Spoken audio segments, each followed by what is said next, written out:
இந்த வீடியோவில் வெப்பநிலை மற்றும் வெப்பநிலையோட அலகுகள் அப்படிங்கிற டீட்டெயில்ஸ் பார்க்க போகிறோம்.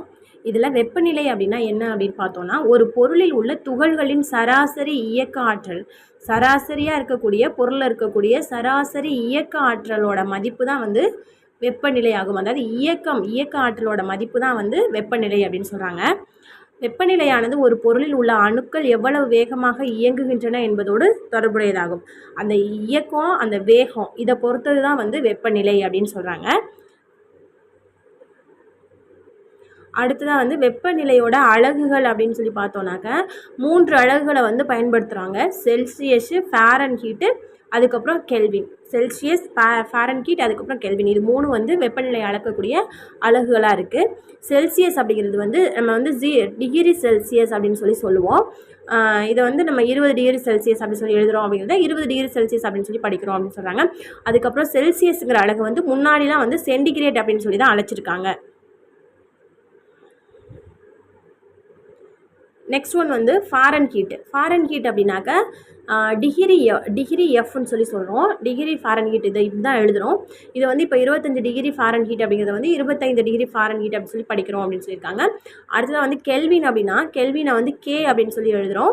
இதை வந்து இப்போ வந்து 100 கே அப்படிங்கிறத வந்து 100 கெல்வின் அப்படின்னு சொல்லி படிக்கிறோம். வெப்பநிலையோட எஸ்ஐ அலகு அப்படின்னு கேட்டாங்கன்னா கெல்வின் தான் வந்து வெப்பநிலையோட எஸ்ஐ அலகு. வெப்பநிலையை அளக்க பயன்படக்கூடிய அலகுகள் வந்து மொத்தம் 3: செல்சியஸு, ஃபாரன்ஹீட்டு, கெல்வின். ஆனால் வெப்பநிலையோட எஸ்ஐ அலகு அப்படின்னு சொல்லி கேட்டாங்கன்னா கெல்வின். இது வந்து ரொம்ப இம்பார்ட்டண்ட்.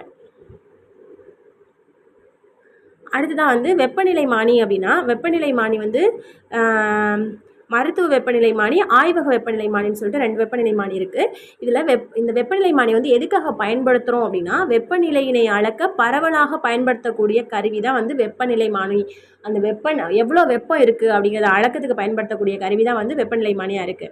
அடுத்ததாக வந்து பல வகையான வெப்பநிலை மானிகள் வந்து காணப்படுகின்றன. சில வெப்பநிலை மானிகள் வந்து குறிப்பிட்ட வகை திரவம் நிரப்பப்பட்ட மெல்லிய கண்ணாடி குழலினை கொண்டுள்ளது. நம்ம எல்லாருமே பார்த்துருப்போம்.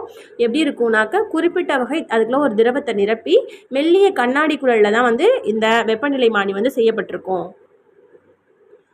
மோஸ்ட்லி வந்து இந்த இதில் வெப்பநிலை மானியில் வந்து பாதரசத்தையும் ஆல்கஹாலையும் தான் வந்து அந்த கண்ணாடிக்குள்ளே வந்து வச்சுருக்காங்கன்னு சொல்கிறாங்க. இதில் இருக்கக்கூடிய அந்த பாதரசத்தோட பண்புகள் எதுக்காக வந்து பாதரசத்தை வைக்கிறாங்க அப்படின்னாக்க பாதரசம் வந்து அந்த சூடு ஏறும்போது சீராக விரிவடைகிறது. ஒரே அளவு வெப்ப மாற்றத்திற்கு அந்த நீளத்தில் ஏற்படும் மாற்றமும் ஒரே அளவுடையதாகவே இருக்கும் அப்படின்னு சொல்கிறாங்க.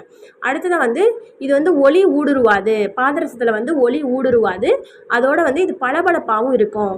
அடுத்தது இது கண்ணாடி குழாயின் சுவர்களில் வந்து ஒட்டாது. வலுவழுன்னு இருக்கும் சுவர்கள். அந்த கண்ணாடிக்குள்ளே வைக்கும்போது அந்த சுவர்களில் வந்து இது ஒட்டாது. அடுத்தது வந்து வெப்பத்தினை வந்து நன்கு கடத்தக்கூடியதாக இருக்கக்கூடியது இந்த பாதரசம். அடுத்து இதோட அதிக கொதிநிலையாக எவ்வளோ இருக்கும் அப்படின்னாக்க 357 டிகிரி செல்சியஸில் தான் இது வந்து கொதிக்கக்கூடியது பாதரசம் வந்து. இதோட உரைநிலை அப்படின்னு சொன்னோம்னாக்கா -39 டிகிரி செல்சியஸில் இருந்தாக்க தான் இது வந்து அந்த குளிர்ந்து உரைநிலைக்கு வந்து போகும்.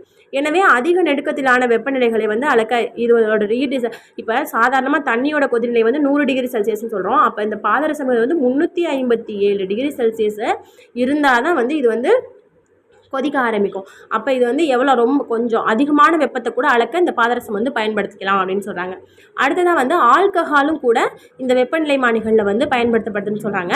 இதில் எப்படி இந்த ஆல்கஹால் வந்து என்னென்ன பண்புகள் இருக்குது அப்படின்னா ஆல்கஹால் வந்து 100 டிகிரி செல்சியஸுக்கும் குறைவான உரைநிலையை வந்து கொண்டிருக்குது. இதோட உரைநிலை அப்படின்னு சொன்னால் இப்போ இதுக்கு வந்து பாதரசத்துக்கு வந்து -39 டிகிரி இருக்குது.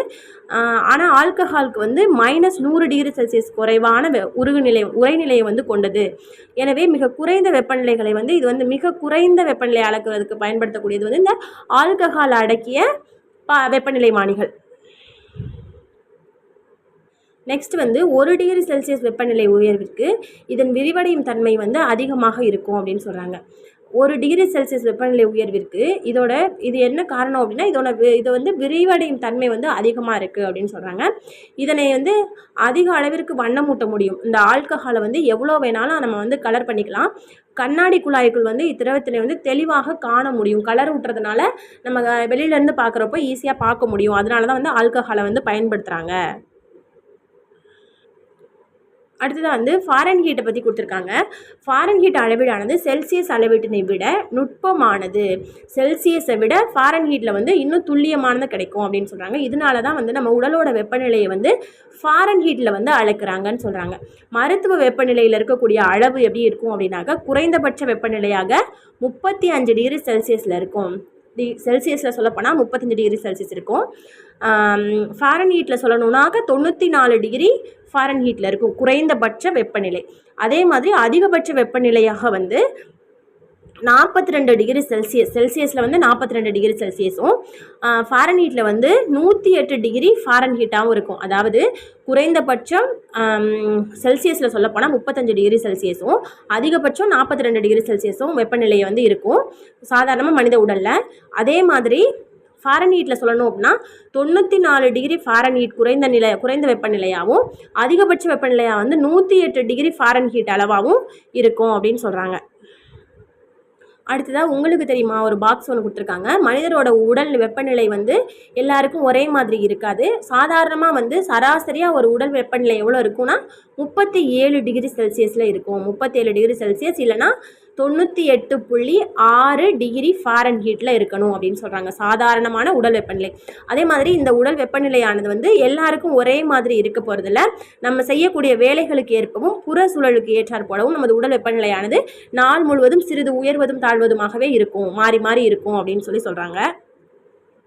நெக்ஸ்ட் வந்து வெப்பநிலை மானிகளில் பயன்படுத்தக்கூடிய அளவீடுகள் அப்படின்னு சொல்லிட்டு நம்ம முன்னாடியே பார்த்தோம். செல்சியஸு, ஃபாரன் ஹீட்டு, கெல்வின் சொல்லிட்டு அதை பற்றி கொஞ்சம் டீட்டெயிலாக பார்க்கலாம். இப்போ செல்சியஸ் அளவீட்டு முறை அப்படின்னாக்க அது யாரோட பேரில் வந்து அழைக்கிறாங்க அப்படின்னா ஸ்வீடன் நாட்டை சேர்ந்த வானியலாளர் ஆண்ட்ரஸ் செல்சியஸ் அப்படிங்கிறவர் தான் அவரோட பெயரை தான் வந்து இந்த செல்சியஸ் அப்படிங்கிற பெயர் வந்து செல்சியஸுங்கிற அழகை வந்து கொண்டு வந்திருக்காங்க. 1742 இந்த அளவீட்டு முறையை வந்து சொல்கிறாங்க. 1742 செல்சியஸ் என அழைக்கப்படுது. அதற்கு முன்னால் இந்த அளவீட்டு முறை வந்து எப்படி சொல்லி அழைச்சிருக்காங்கன்னா சென்டிகிரேட், நம்ம முன்னாடியே பார்த்த மாதிரி சென்டிகிரேட் அப்படின்னு சொல்லி அழைச்சிருக்காங்க.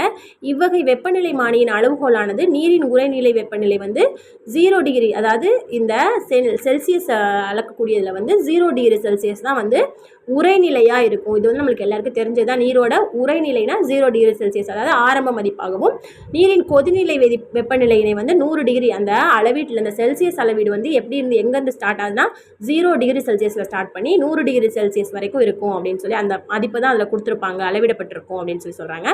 கிரேக்க மொழியில் வந்து சென்டம், நமக்கு எல்லாருக்கும் தெரியும் சென்டம்னாலே 100 அப்படிங்கிறது. அதே தான் இங்கேயும் சொல்கிறாங்க. இது வந்து ஒரு கிரேக்க மொழியில் தான் இந்த சென்டிகிரேட் இல்லைனா செல்சியஸுங்கிறது வந்து இந்த சென்டம் அப்படிங்கிறது வந்து 100 அப்படிங்கிற மதிப்பையும் கிரேடஸ் அப்படிங்கிறது வந்து படிகள் அப்படிங்கிற மதிப்பையும் கொண்டது. இவ்விரண்டு வார்த்தைகளும் இணைந்து சென்டிகிரேட் என்ற வார்த்தை வந்து உருவானது. சென்டிகிரேட் அப்படிங்கிறது வந்து கிரேக்க மொழியிலிருந்து உருவான வார்த்தை. அடுத்ததாக வந்து ஃபாரன் ஹீட்டை வந்து எப்படி நம்ம சொல்கிறோம் அப்படின்னா மனித உடலின் வெப்பநிலையானது அளக்க அதிகமாக வந்து மனித உடலில் இருக்கக்கூடிய வெப்பநிலையை வந்து எதை வச்சு அளக்குறாங்க அப்படின்னாக்க ஃபாரன் ஹீட்டை தான் வந்து சொல்லி அளவிடுறாங்க. இதை வந்து யாரோட பேரை வந்து இங்கே சொல்கிறாங்கன்னா ஜெர்மன் மருத்துவர் டேனியல் கேப்ரியல் ஃபாரன்ஹீட் அப்படிங்கிறவரோட பெயரால் தான் இவ அளவீட்டு முறை வந்து அழைக்கப்படுது. ஃபாரன்ஹீட் அளவீட்டு முறையில் வந்து நீரோட உறைநிலை வந்து 32 டிகிரி ஃபாரன்ஹீட்லேருந்து 212 டிகிரி ஃபாரன்ஹீட்டாக எடுத்துக்கொள்ளப்படுது. இது வந்து ரெண்டுமே வந்து நீரோட கொதிநிலையை தான் சொல்கிறாங்க. அதே மாதிரி இதோட அளவு எவ்வளோலேருந்து எவ்வளோ எடுத்துக்கிறாங்கன்னா 32 ஸ்டார்ட் பண்ணி 212 வந்து முடிக்கிறாங்க. இங்கே வந்து 0ல் ஆரம்பித்து 100 டிகிரி செல்சியஸில் முடிக்கிறாங்க. ஃபாரன்ஹீட்டில் வந்து 32 டிகிரியில் ஆரம்பித்து 212 டிகிரி வரைக்கும் எடுத்துக்கிறாங்க கணக்குக்கு. அடுத்ததான் வந்து எனவே ஃபாரன்ஹீட் வந்து வெப்பநிலை மானியின் அளவுகோலானது 32லேருந்து 212 வரைக்கும் இருக்கும் அப்படின்னு சொல்லியிருக்காங்க.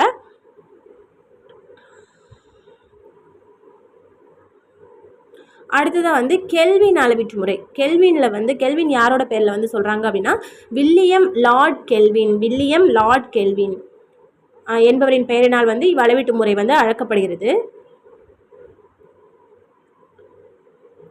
இது வெப்பநிலையினை அளக்கக்கூடிய இதுதான் வந்து நம்ம வெப்பநிலையோட எஸ்ஐ அலகுன்னு சொல்லி பார்த்தோம் முன்னாடியே, அதே தான் சொல்லியிருக்காங்க. இது வந்து ஷார்ட்டாக வந்து கே, அந்த ஸ்டார்டிங் லெட்டர் இருக்கக்கூடிய இந்த கெல்வினில் இருக்கக்கூடிய கேங்கிறத தான் வந்து நம்ம ஷார்ட்டாக சொல்கிறோம். தனிச்சுழி வெப்பநிலையிலிருந்து இதன் அளவீட்டு முறையின் மதிப்புகள் தொடங்குவதால் இது வந்து தனிச்சுழி வெப்பநிலையிலிருந்து 0லேருந்து தொடங்குறதுனால இதை வந்து தனிச்சுழி வெப்பநிலை மானி அந்த கெல்வினை வந்து தனிச்சுழி வெப்பநிலைமானி அப்படின்னு சொல்லி கூட அழைக்கிறாங்க. செல்சியஸ் அழகுமுறையில் உள்ள வெப்பநிலையின் மதிப்பினை ஃபாரன்ஹீட் அழகுமுறைக்கும் கெல்வின் அழகுமுறைக்கும், அதாவது செல்சியஸில் ஒரு வெப்பநிலை வந்து இருக்குது அப்படின்னா அதை வந்து ஈஸியாகவே வந்து நம்ம வந்து ஃபாரன்ஹீட்டுக்கோ இல்லை கெல்வினுக்கோ செல்சியஸ்லேருந்து மாற்றுறது ரொம்ப ஈஸி அப்படின்னு சொல்லி கொடுத்துருக்காங்க. அடுத்ததாக வந்து ஒரு பாக்ஸ் ஒன்று கொடுத்துருக்காங்க. இந்த பாக்ஸில் வந்து நீரோட கொதிநிலை, நீரின் உறைநிலை, அதுக்கப்புறம் மனிதனோட உடல் சராசரி வெப்பநிலை, அடுத்து ஒரு ரூம் டெம்பரேச்சர், இது சராசரியாக எவ்வளோ இருக்கும், அதை வந்து நம்ம கெல்வினில் அளவிட்டால் எவ்வளோ இருக்கும், ஃபாரன்ஹீட்டில் அளவிட்டால் எவ்வளோ இருக்கும், அதே மாதிரி செல்சியஸில் அளவிட்டால் எவ்வளோ இருக்கும் அப்படின்னு சொல்லி கொடுத்துருக்காங்க. அதை பற்றி பார்க்கலாம். இப்போது நீரோட கொதிநிலை வந்து கெல்வினில் வந்து 100 டிகிரி இருந்துச்சு அப்படின்னாக்க செல்சியஸில் வந்து நீரின் கொதிநிலை வந்து செல்சியஸில் 100 டிகிரி இருந்துச்சு அப்படின்னாக்க 100 டிகிரி செல்சியஸ்னாக்க ஃபாரன்ஹீட்டில் வந்து 212 இருக்கும். அதே இது கெல்வினில் பார்த்தோம் அப்படின்னாக்கா 373.15 K அப்படின்னு சொல்லி மென்ஷன் பண்ணலாம். அடுத்ததான் வந்து நீரின் உறைநிலை எடுத்துக்கிட்டோம்னாக்க செல்சியஸில் வந்து 0 இருக்கும், உறைநிலை 0. ஃபாரன்ஹீட்டில் வந்து 32 வந்து உறைநிலையில் இருக்கும், 32 டிகிரி ஃபாரன்ஹீட்டில் இருக்கும். அடுத்ததான் வந்து கெல்வினில் வந்து 273.15 வந்து உறைநிலையில் இருக்கும். அடுத்ததான் வந்து மனித உடலோட சராசரி வெப்பநிலை அப்படின்னு பார்த்தோன்னா செல்சியஸில் வந்து 37 டிகிரி செல்சியஸ்லையும் ஃபாரன்ஹீட்டில் வந்து 98.6ங்கிறது ஒரு சராசரி மனிதனோட உடல்நிலை வெப்பநிலையாக இருக்கும். அடுத்ததாக வந்து கெல்வினில் வந்து எப்படி சொல்கிறாங்கன்னா 310.15 கெல்வின் இருந்துச்சு, 15 கெல்வின் இருந்துச்சுன்னா அதாவது மனிதனோட சராசரி உடல் வெப்பநிலை அப்படின்னு சொல்கிறாங்க. அடுத்த வந்து அரை வெப்பநிலைன்னு எடுத்துக்கிட்டோம் அப்படின்னாக்கா செல்சியஸில் வந்து 72 டிகிரி செல்சியஸ் இருக்கணும், ஃபாரன்ஹீட்டில் வந்து 23 டிகிரி ஃபாரன்ஹீட் இருக்கணும்.